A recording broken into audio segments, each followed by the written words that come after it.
Конно-спортивный центр «Фортуна» в селе Усть-Ухта, что в Сосногорском районе, открыл двери для гостей. Минимум раз в сезон его сотрудники приглашают родителей с детьми покормить лошадей, посмотреть выступления наездников и прокатиться в седле под присмотром инструктора.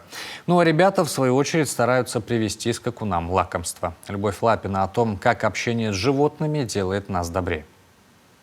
Мария Щекотько в седле с 3 лет, 3 года занимается профессионально. Сейчас девушке 14, свое будущее она связывает только с конным спортом, планирует быть инструктором. Говорит, верховую езду не сравнить с другими видами активности. Такой заряд энергии получаешь, и когда едешь, во-первых, работают все группы мышц, приходится очень много думать, очень много делать. И, наверное, многие конники, которые ходят, наверное, меня поймут, потому что, приезжая сюда, даже с плохим настроением, лошадь всегда его обязательно поднимет.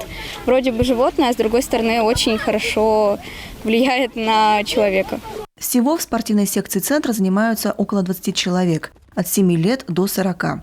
Новички начинают с манежной езды, потом приходят на конкур, преодоление препятствий. Дошкольников можно провести на оздоровительное катание. Его проводят даже для малышей с 2-3 лет. Ребенок просто катается на лошадке, выполняет какие-то упражнения. Это очень благоприятно влияет именно на организм, на здоровье и, естественно, на само самочувствие психологическое. Детки не только физически раскрепощаются, но и эмоционально. Начинают больше звуков произносить, лучше разговаривать. Юные наездники в день открытых дверей устраивают для гостей показательные выступления. Ребята из детского лагеря на базе кадетской школы за виртуозными скачками смотрят, затаив дыхание. В конно-спортивный центр они приехали за впечатлениями, но не с пустыми руками, запаслись угощением. Я кормила морковкой, капустой, яблоком. И удобнее всего морковкой, потому что вот так вот просто ставишь, и она берет. Мне больше понравилось кормить лошадей и смотреть, как они преодоляют препятствия. А ты сам хотел бы заняться конным спортом? Ну да, хотел.